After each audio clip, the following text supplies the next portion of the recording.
Hi everyone, it's Bryan and welcome to another video of my listings in Palm Springs. This one's located in the neighborhood of Vista Las Palmas. It's a gorgeous home.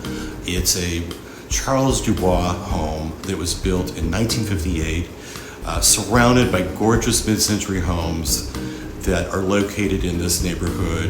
Vista Las Palmas is just west of Old Las Palmas, that neighborhood, and it's extremely desirable because it's very close to town, easy to walk to restaurants and shopping, as well as just gorgeous mid-century architecture.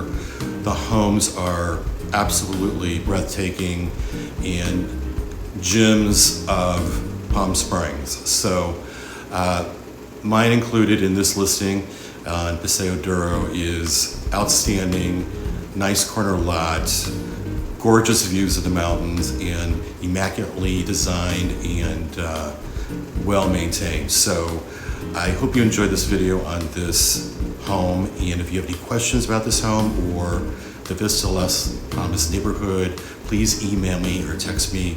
I look forward to hearing from you. And thank you so much for watching. And don't forget to subscribe.